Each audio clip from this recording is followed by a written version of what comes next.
halves.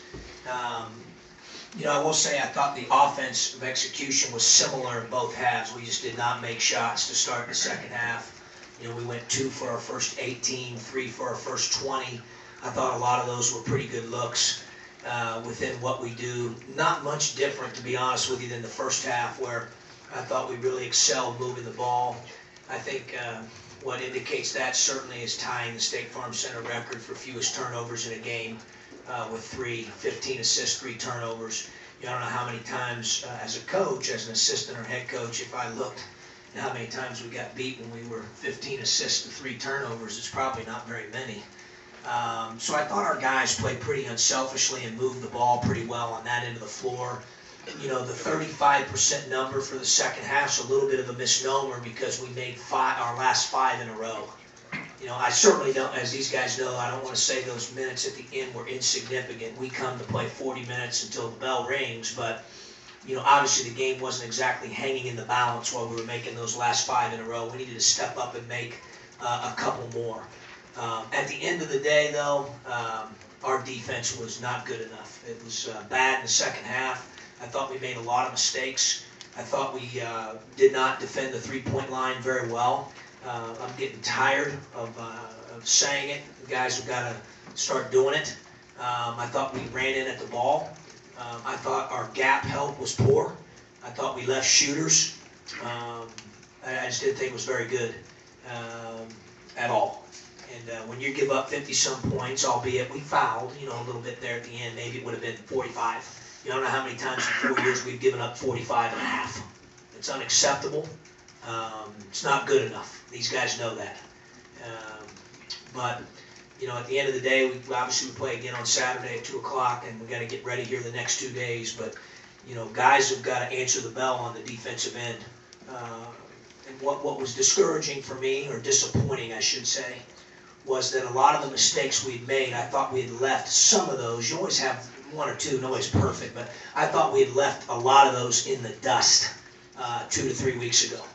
And the way we defended in Florida was much different than the way we defended in the second half today. And that's disappointing. That's disappointing. I didn't like our start to the second half. I had a veteran group out there. I did not think we were ready to play on the defensive end at all. That was disappointing as well. So we've got some things to address. We've got a lot of room for improvement. We'll start addressing those things tomorrow and getting ready for a 2 o'clock game on Saturday. Questions for the players? Michael, would Mike Thorne have made a difference in this game? I mean, Mike Thorne's a great player. You can't replace him, but you got to step up more and be ready to go better than we were today. Malcolm, it's 2 straight games where it seems like we struggle to get shots in the second half. Just why do you think that is? That's all. I don't really know how to answer that question. This take was given to me. So, that's really all I have to say about that. Coach Malcolm mentioned that you thought you guys left some of those defensive mistakes in the dust in the past. What's changed? I know you guys maybe felt like you turned the corner in Florida. What changed between there and what happened out there tonight? I don't know. I mean, first the problem was we had troubles getting starts to games. I think we did a good job with that. This game is just we need to put the 2 pieces together. Because our second half start was bad. I think we started out good in the first half. We just have to learn how to build off that. Reminder, just raise your hand if you're going to ask a question so you can get the mic.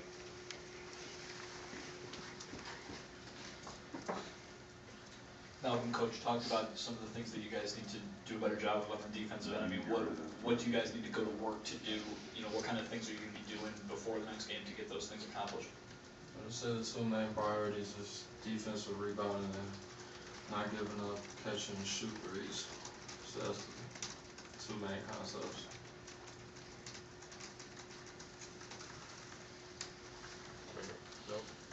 Go ahead, Michael, what'd you think of this crowd tonight? Oh, it was awesome.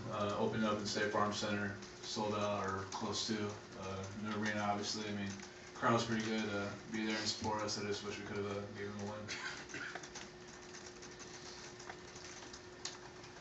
Anything else for the players?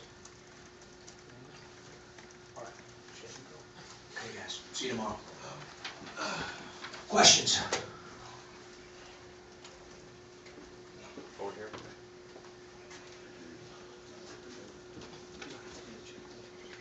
And you mentioned a little bit earlier here and then on the radio a little bit that some of these defensive things are going to be addressed. Is there something that you feel like maybe you guys aren't doing as a staff, or is it just that the message just isn't getting through to these guys and executing on the We're game gonna have to nights? look at everything at this point, Marcus. You know, obviously, you know, you know, how we're teaching it, we'll self-evaluate and, you know, we need to do a better job. You know, at some point, like, you know, it's that old deal of, I shared with you guys before, the Will Rogers quote, some people learn by listening, seeing, doing, or by peeing on the electric fence. I'm tired of the last one. Next question. Right here in the middle. Jen, I know you're focused on defense, but when you're struggling to get buckets, Malcolm's a guy who can do it. Why do you think he's struggling to get the ball or get the shots open? I don't know. I mean, obviously they played a lot of zone, Jeremy, in the second half. I mean, a ton of it. Probably 3/4 to 2/3 of the second half. I mean, you gotta play basketball, you know. I agree with what he said. You know, you gotta take what's there and you gotta move the ball. And, you know, we got plenty enough shot makers, you know, guys that can play offense. We had some guys tonight that did some good things offensively. I would have liked to have made a few of those shots to start the second half. I thought we really had some great looks in the first 5 minutes, and that could have given us a chance to maybe, you know, we got up 10 and could have distanced ourselves a little bit more had we made some of those. But, you know, at the end of the day, you have to defend, rebound, and take care of the ball. I always tell them that, to be consistent, because there's going to be nights maybe not 2 for 18, 3 for 20. That puts a lot of pressure on your defense. But there's going to be nights where you don't make shots, and unfortunately tonight we were exceptional in 2 of the 3 areas. You know, I thought rebounding we were pretty good, and I thought taking care of the ball, obviously, I mean, that's great. I mean, we were fantastic, you know, but we just didn't guard very well. And part of it is, you know, they're really, really good offensively.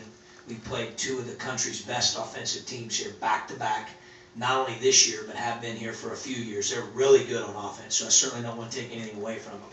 What upsets me is when we make mistakes, game plan, scouting mistakes, system mistakes that shouldn't be made regardless of whether we're playing Notre Dame or somebody else. And you know, I just thought we had more scouting errors tonight, maybe than we had combined in the second half, maybe than we had combined in Florida. Talk a little bit more about over here. Yeah. Malcolm's game a little bit this season. I mean, just has a lot of pressure on him, and even they got a couple of guys back from injury, still a lot really focused on him. Is that getting to him at all? Yeah, I don't know. You'd have to ask him. He's got broad shoulders. I mean, this is what he wants. I mean, he wants to be a great player. I think he's got a chance to be a great player. He's obviously done a lot of things for us: rebound, assist. You know, play 1, 2, 3, 4. You know, as soon as you think he may not be playing as much 4, then a guy gets hurt and I has to play some 4. It's like, you know, so I really appreciate his willingness to be flexible. And you know, tonight I threw him at the point there against the zone. So, you know, he's got a lot on his plate, but he can handle it. My biggest thing is I wanted to get caught up in defending. I didn't think he was on his P's and Q's to start the second half. Certainly up to his standard or the one that I have for him. John, you said on the radio that you know, your guys need to be nastier out there on defense. I mean, is it an attitude thing or Without question it is. compared to an execution thing? I think it's both. Yeah, certainly both. Tonight I just thought we made a lot of mistakes. Obviously they wanted to play hard. Effort was not the problem tonight. You can't play hard in that environment, then you need to go try another sport. You know, it had nothing to do with effort. It had everything to do with execution, focus, maybe not tying, you know, defensive possessions to some shooting woes on the other end. Had to do with more mindset in that regard. But I don't think like effort. I mean, they wanted to play and they wanted to play hard. And they had, you know, good practice yesterday. And, you know, today's shoot around I thought was really good. I mean, it wasn't, you know, what I'm trying to get them to understand is they had the will to win as soon as the game started. I knew they would. Who wouldn't in that environment? You play hard, wouldn't you, Tom? You know, I mean, in that environment, are you kidding me? I wasn't worried about that. I was more worried about poise and composure, playing within our character, not getting caught up in all the, and I mean this in a positive way, the hoopla, which was deservedly so. I mean, Marina opener, Coach Henson, all fantastic things. But at the end of the day, we've got a basketball game to play. And I did think the first half, the hardest part about it is the first half I thought we played really well. Both ends of the floor, really, really well. And then for whatever reason, we didn't have it in the second half. And that's, to me, that's a focus thing. That's a focus thing. You know, and that's what I meant by it's partly mindset. And then execution. You know, you got to do your job, and you got to do your job well. You know, to run in off of Astoria and beat them is not very smart. I mean, why would you do that 3 or 4 times? It's not the game plan. It's not what we do, and it's just not very smart. We didn't play smart enough, and the execution wasn't good enough.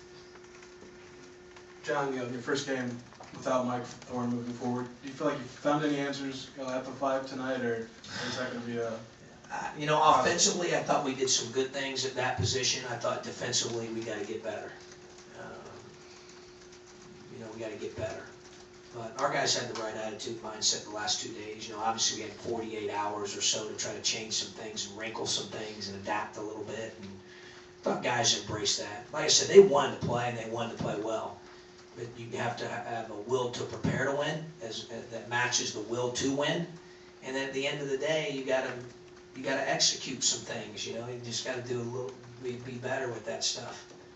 You know, the analogy I give them all the time is the bus driver deal about good news, bad news. Good news is we're making great time. I thought we made great time tonight, but bad news on defense, I thought we had no idea what we were doing at times, and that's unacceptable. We were better than that over the weekend. You know, guys just, I don't know, focus, you know, but we got to make less mistakes than we made tonight at that end. Coach, you've been speaking of defense a lot. How do you think Kendrick and Jalen have been on that end of the floor since coming back? They were okay tonight, it's my gut feel. I mean, I have to watch the film. We grade out every possession, obviously. My gut feel is they were okay on that end of the floor tonight. You know, obviously Ken had a tough night shooting the ball. I thought he had great looks. He's going to make most of those. He just 2 for 11. You know, he's not going to do that very often. Coach, it seems like you transformed Assembly Hall or State Farm Center from a multi-purpose arena to a basketball court. Yeah. Did you notice the atmosphere? Sure. On Monday when I first got in here, I was astonished at what they had done in just a month. You know, John, I've been in here obviously a lot prior to November 1st for multitudes of reasons, to see the workers or bring a recruit or see the progress. But then when November 1 hit, you know, we had 14 days away from Champaign and hotels and buses and driving and all that, so I never got in the arena basically for the last month until Monday. And I was shocked at how different it looked in just a month. You know, I want to give those guys, man, when I come over here, those construction workers, they work their tail off. I mean, that stuff's hard work, blue collar, like, you know, they made it happen. So I'm really, you know, appreciative of those guys and gals. And how different of a recruiting advantage is this place now? Well, I think it's that old, you know, saying that, you know, you have to have, I think the best faith is one, sometimes people, you got to be faithful without seeing it. You know, we've been trying to certainly sell that, John, you know, whether it's through videos or bringing them over and showing them intermittent progress and all that. And that's been great. But when you actually see it close to being completely finished, I know we have one more off season, but, you know, I think then it really, you know, kind of like, wow. Now it's faith with evidence, you know, and I think that's a good thing, obviously, for all of us. When you're kind of going through the injuries and you're going through the guy's not playing defense and this guy isn't making shots, how hard is it for you as a staff to figure out who to play? You've got different lineups every game, different sets of minutes. How hard, are you guys struggling to find the right rotation? If you're asking if we have a set rotation yet, no, we don't. And, you know, do injuries play a part of that? Sure. I mean, I'm not going to lie. But yeah. Absolutely. You know, we've had 2 guys get hurt in the middle of games. I mean, I've never seen anything like that. like I said the other day, and we'll figure it out, we will, we'll keep getting better. I like our young guys, and they've gotta make less mistakes, and our newcomers, I like them, they gotta make less mistakes, but, at the same time, I'm not dodging the fact that I think, what we went through with Mike, et cetera, it's unprecedented, I've never seen anything like it, but it's part of it, it's given to us for a reason, and we've gotta tackle it head on. Time for one more question here. Coach, going off of that, you talked about needing defensive stops, and a guy like Alex Austin played 22 minutes despite offensive struggles. Do you feel like that's why he played compared to Aaron Jordan when playing 4 minutes? There's no question that Alex Austin plays because he defends. It's that simple. He's our best perimeter defender. He understands what he's doing at that end of the floor. He did make a mistake on Beecham tonight, but he doesn't make a lot of them. He takes care of the ball, and he usually blocks out and contributes on the glass. So, Alex is the epitome of a, Stan Van Gundy told me one time it's a mistake to play mistake players. Alex is the epitome of the opposite of that. He necessarily hasn't shot the ball up to his standards thus far through the season, but he plays point blank because he defends, he contributes in rebounding, and he takes care of the ball. And I know that when I put him on the floor, or when he practices, he's going to do those three things. And there's no question that's the reason why he's playing. John, you mentioned bringing recruits into the building. Bruce Weber maybe had his most successful recruiting period here when he was having his worst season on the court, and I'm wondering how you can make it a positive by selling things to recruits when you're having less success on the court. Yeah, I think, Rob, to be honest with you, I think people are pretty smart. They see who we have, they see what's happened with some injuries, they understand that, Abrams is pretty good, and Thorne's pretty good, and they're sitting over there in jeans, they get it.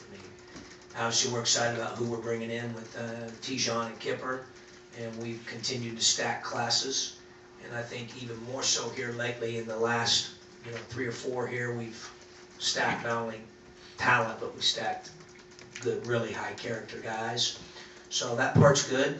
I think continuing to stack classes is important, and then getting healthy.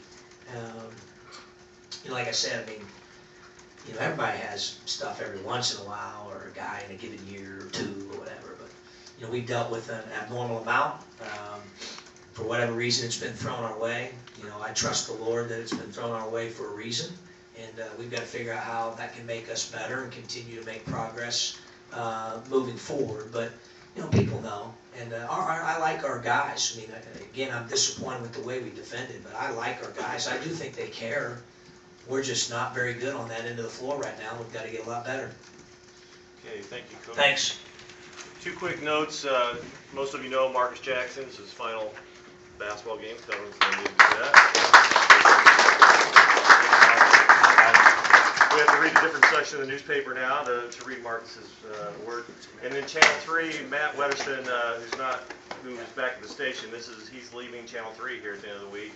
And so there'll be an opening right now, so Brett back here have to carry the load for WCIA TV. So next time you see Matt, wish him the best of luck. He's moving to Bloomington, to a job at Bloomington at Growmark Ag Industries as a media relations consultant or director. That's all my media notes for the night. Come on for the camera.